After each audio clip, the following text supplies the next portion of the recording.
Anarchism and the Black Revolution, Chapter 2, Part 2, written by Lorenzo Kom'boa Ervin, read by Sen Naomi Kirst-Schultz. We should establish community councils to make policy decisions and administer the affairs of the Black community. These councils would be democratic neighborhood assemblies composed of representatives elected by Black workers in various community institutions, factories, hospitals, schools, as well as delegates elected on a block basis.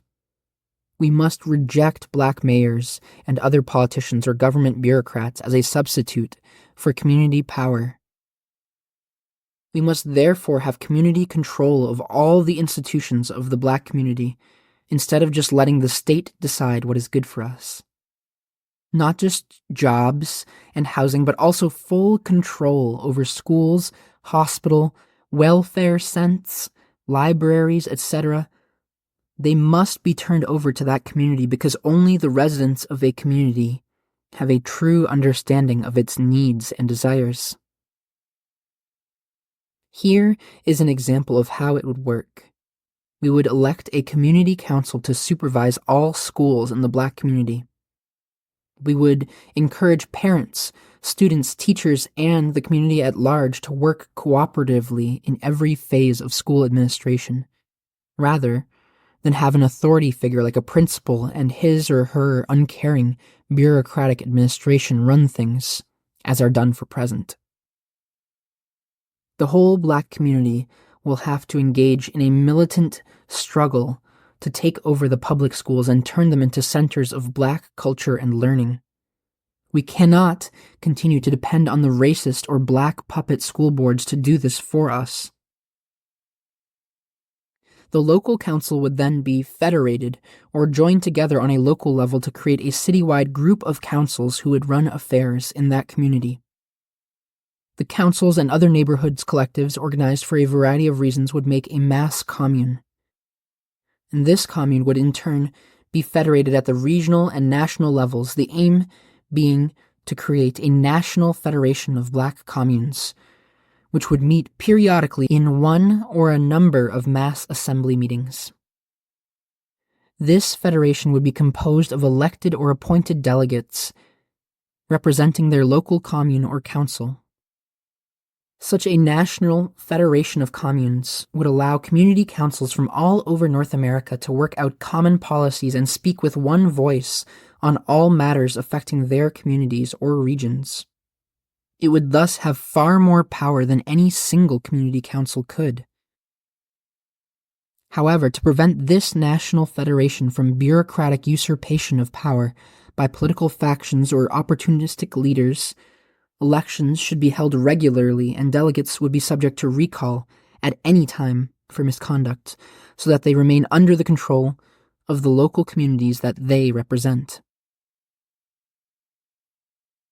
The Black community councils are really a type of grassroots movement made up of all the social formations of our people.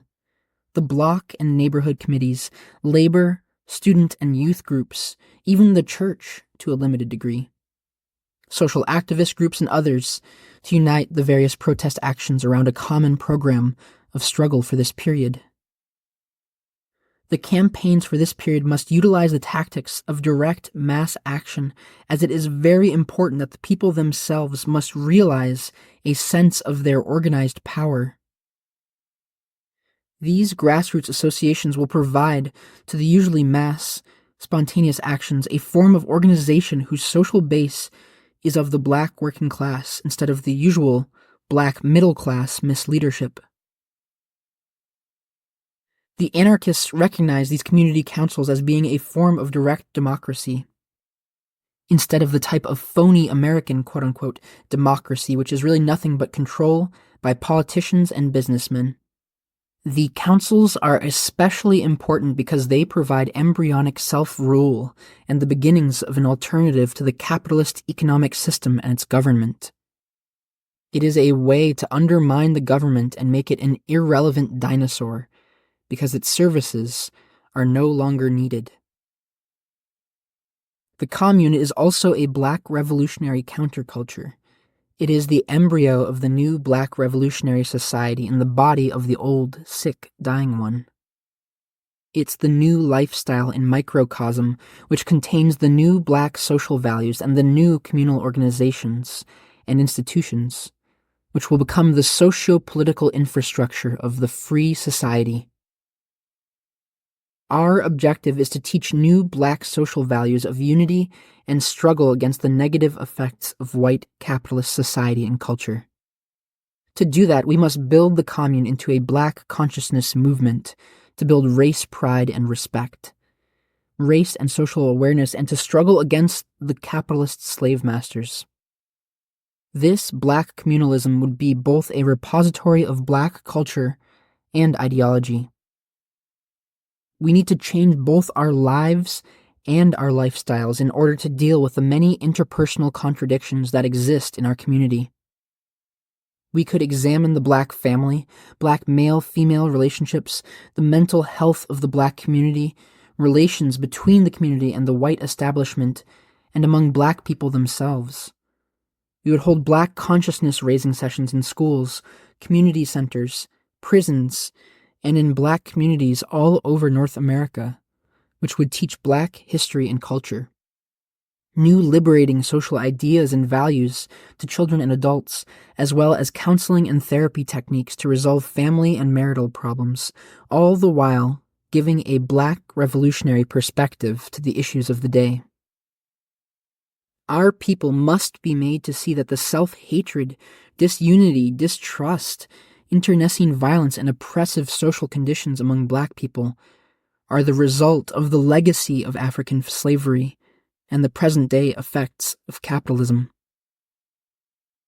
Finally, the main objective of black revolutionary culture is to agitate and organize black people to struggle for their freedom. As Steve Biko, the murdered South African revolutionary, has been quoted as saying, "The call for black consciousness is the most positive call to come from any group in the black world for a long time. It is more than just a reactionary rejection of whites by blacks. At the heart of this kind of thinking is the realization by blacks that the most potent weapon in the hands of the oppressor is the mind of the oppressed. Once the latter has been so effectively manipulated and controlled by the oppressor as to make the oppressed believe that he is a liability to the white man, then there is nothing the oppressed can do that will really scare the powerful masters. The philosophy of black consciousness, therefore, expresses group pride and the determination by blacks to rise up and attain the envisaged self." Unquote. By the envisaged self, Biko refers to the black self, a liberated psyche. It is that which we want to rescue with such a black consciousness movement here in America. We need to counter black self-hatred and the frivolous, quote, party mentality, unquote. We also want to end the social degradation of our community and rid it of drug addiction, prostitution, black-on-black crime, and other social evils that destroys the moral fiber of the black community. Drugs and prostitution are mainly controlled by organized crime and protected by the police, who accept bribes and gifts from gangsters. These negative social values, the so-called dog-eat-dog philosophy of the capitalist system, teaches people to be individualists of the worst sort, willing to commit any kind of crime against each other and to take advantage of the other. This oppressive culture is what we are fighting. As long as it exists, it will be hard to unify the people around a revolutionary political program. Building a black survival program. But there must also be some way to ensure their economic survival in addition to providing new cultural role models. It is then when the commune, a network of community organizations and institutions, assumes its greatest importance. We will build a socio-political infrastructure to intervene in every area of black life. Food and housing cooperatives, black liberation schools, people's banks and community mutual aid funds, medical clinics and hospitals, rodent control and pest extermination programs, cooperative factories, community cultural and entertainment centers, the establishment of an intercommunal electronic communications network, land and building reclamation projects, public works brigades to rebuild the cities, youth projects, drug clinics, and many other such programs. All these programs satisfy the deep needs of the Black community, but they are not solutions to our problems. Because although we can build a survival economy now, we have to realize it will take a social revolution to overthrow capitalism and obtain full economic self-sufficiency. But they will help us to organize the Black community around a true analysis and understanding of their situation. This is why they are called survival programs, meaning surviving under this system pending a social revolution. Building consciousness and revolutionary culture means taking on realistic, day-to-day issues like hunger, the need for clothing and housing, joblessness, transportation, and other issues. It means that the commune must be in the vacuum where people are not being properly fed or clothed, or provided with adequate medical treatment, or are otherwise being deprived of basic needs. Contrary to the rhetoric of some leftist groups, this will not make people passive or just dependent on us. Rather than struggling against the government and demanding those things, it inspires confidence. It inspires confidence in the revolutionary forces and exposes the government as uncaring and incompetent. That is more of an incentive for the people to revolt and overthrow the government than balding political pep rallies, than giving speeches, running for public office, and publishing manifestos and resolutions or party newspapers and other garbage that no one reads but their own members, like many Black and radical groups do now.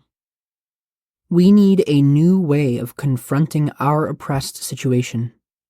We need to unite our people to fight and to do what we need to educate, agitate, and organize.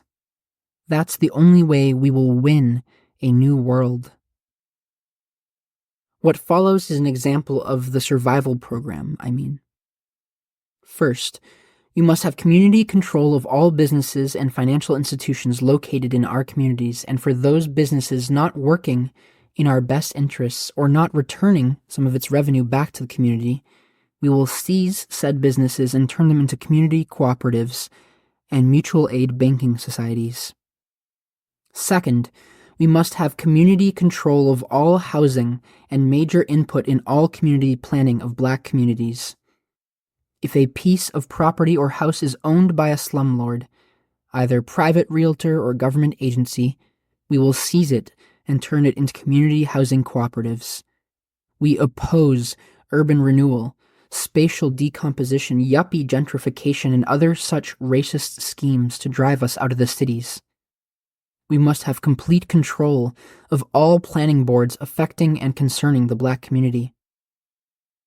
To enforce these demands, we should lead rent strikes, demonstrations, armed actions, and urban squatting to drive landlords out and take over the property.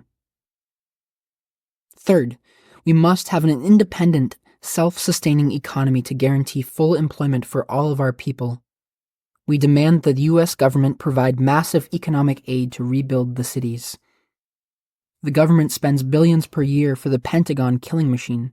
At least that amount should be redirected to meet the needs of America's oppressed communities.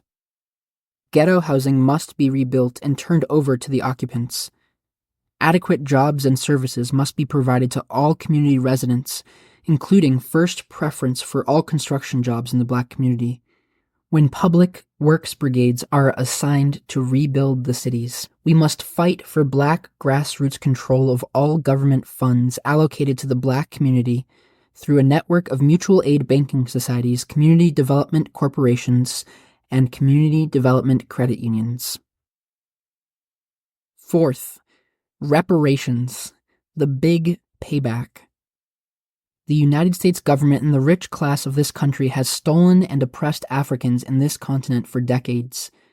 They worked our ancestors as slaves, and after slavery, they continued to oppress, murder, and exploit our people on down to the present day.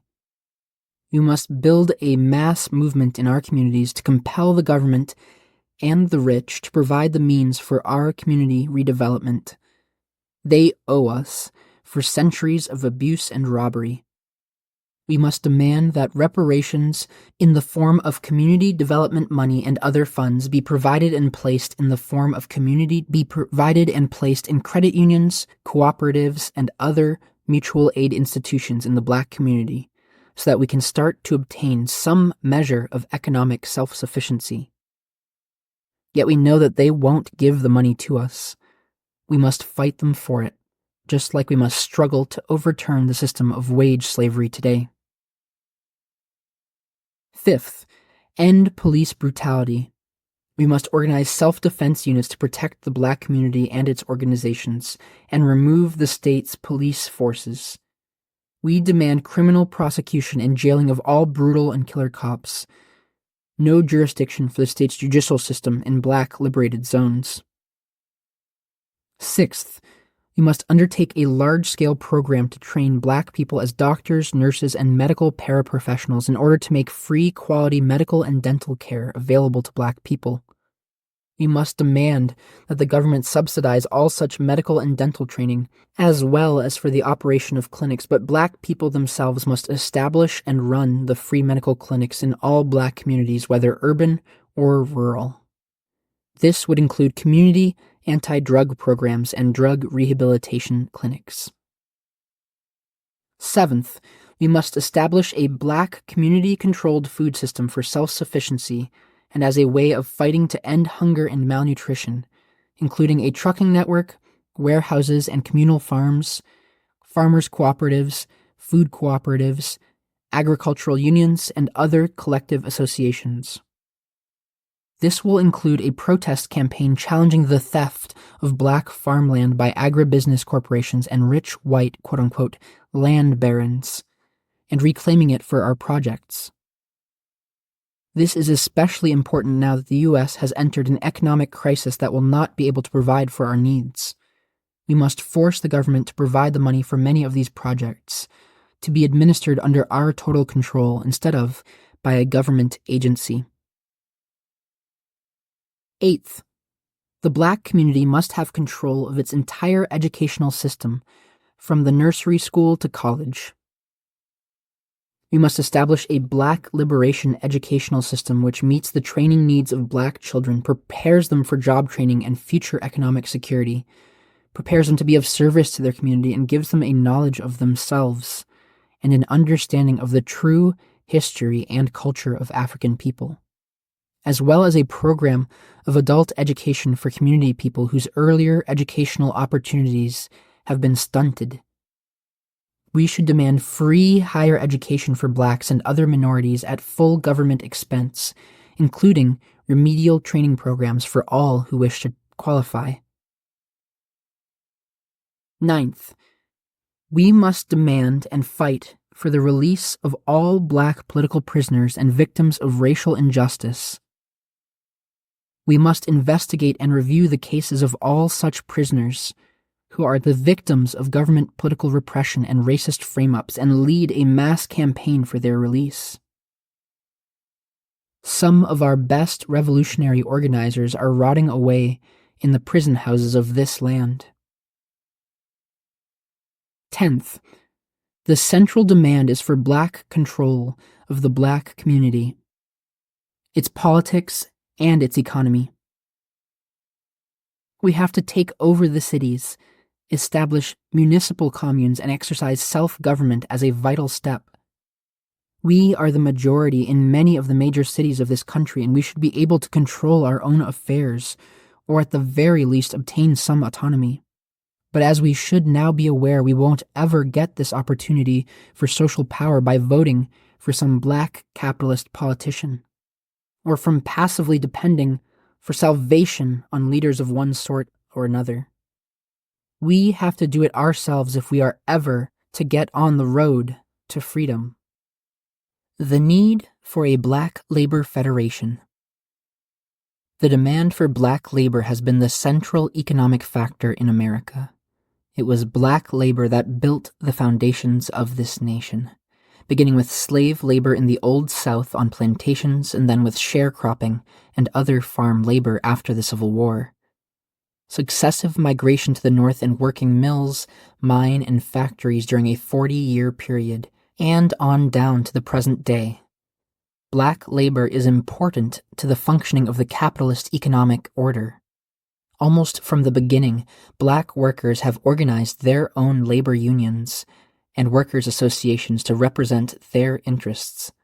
The National Colored Labor Union in 1869 and the National Colored Farmers Alliance, Populist, in the same year. The Brotherhood of Sleeping Car Porters in the 1940s, the League of Black Revolutionary Workers in the 1960s, the United Construction Workers Association and the Black and Puerto Rican Coalition of Construction Workers in the 1970s, and on down to the present day with such unions or associations as the Black Workers for Justice and the Coalition for Black Trade Unionists. Some of these were unions, some were just associations of black workers in existing unions. Note, in addition to black organized or led labor federations in the 1870s, there were 90,600 black workers in the Knights of Labor in the 1880s and at least 100,000 in the Industrial Workers of the World, the IWW, in the 1900s. In fact, the trade unions would not even exist today if it were not for the assistance and support of the black worker. Trade unionism was born as an effective national movement amid the great convulsions of the Civil War and the fight to end slavery. Yet black workers were routinely excluded from unions like the American Federation of Labor.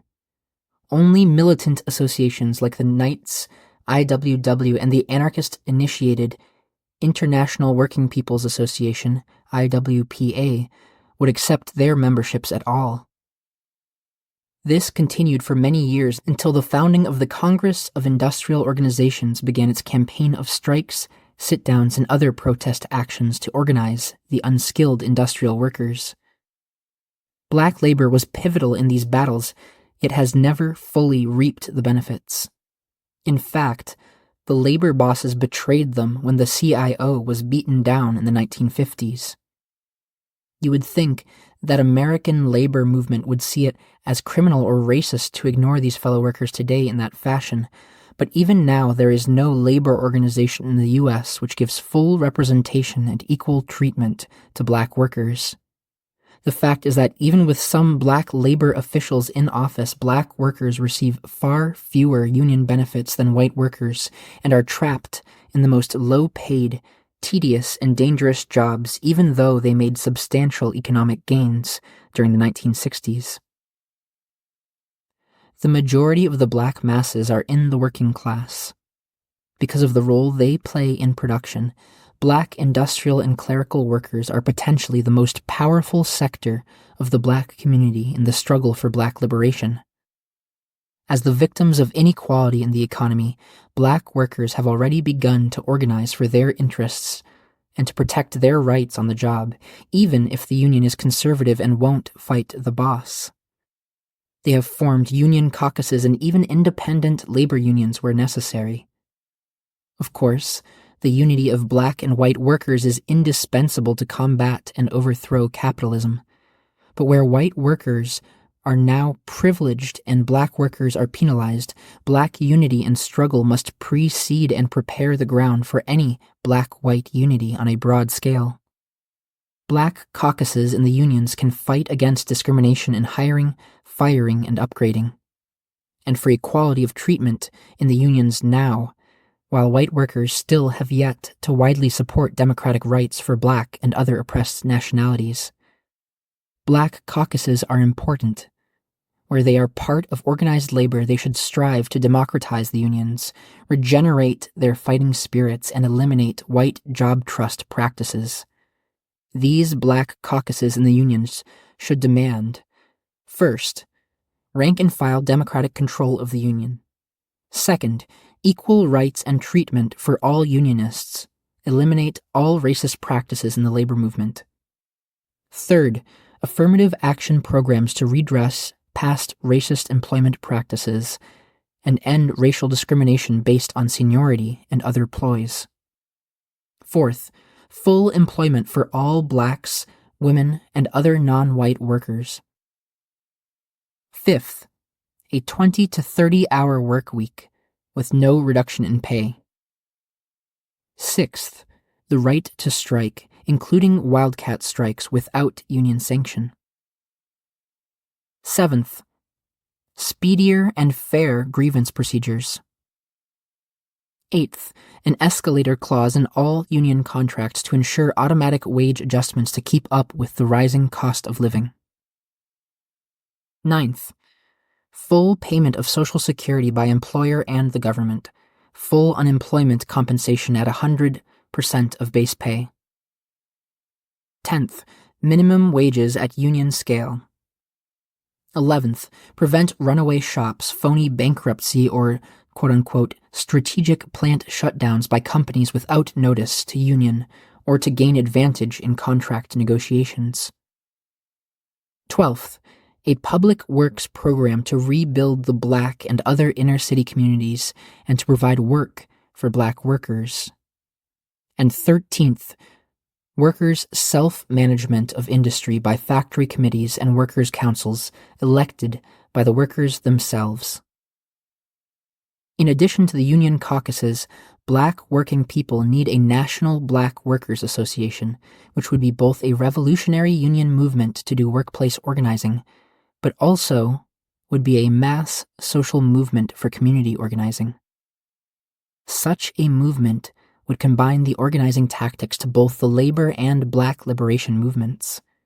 It is not designed to drive blacks out of those unions, where they are already organized, but would rather serve as a tool to multiply their numbers and strength and turn their unions into militant, class struggle instruments. The League of Revolutionary Black Workers, which organized black auto workers during the late 1900s, provides an example of the type of organization needed. The League, which grew out of its major affiliate, the Dodge Revolutionary Movement, DRUM, was undoubtedly the most militant black labor movement in American history. It was a black labor federation which existed as an organized alternative to the United Auto Workers and was the inevitable step of taking the black liberation struggle to the industrial shop floor, the point of production and capitalism's most vulnerable area. The League had wisely decided to organize in the Detroit automobile production industry. This was an industry where its workers were an important part of the workforce, and also in the Detroit black community, where the League united the struggle in the factories with that of the black struggle as a whole. It quickly became a major force in the workplace and in the streets, as many of its cadres organized on college campuses and in the black inner-city areas. It had the potential to become a mass, nationwide black working-class movement, but this potential was stifled through political faction fights among the leadership, lack of a solid organized base in the factories, company, UAW, and state repression, organized racism, and a lack of cooperation among white workers, among other such reasons. Eventually, the League split into mutually hostile factions and died after less than 5 years of existence. Even though the League was at best a revolutionary syndicalism organization and later a rigid Marxist-Leninist organization, and their adoption of this later authoritarian ideology with its ideas of purges and unquestioned leadership directly led to its demise. There is much that anarchists and radical black labor activists can learn from the League. The main thing is that black workers can and should be organized into some sort of independent labor association, in addition to or even in lieu of their membership in organized labor unions, and especially where the unions are of the sellout type and discriminate against blacks. Also, it is much easier for black workers to organize other black workers and their community in support of strikes and workplace organizing.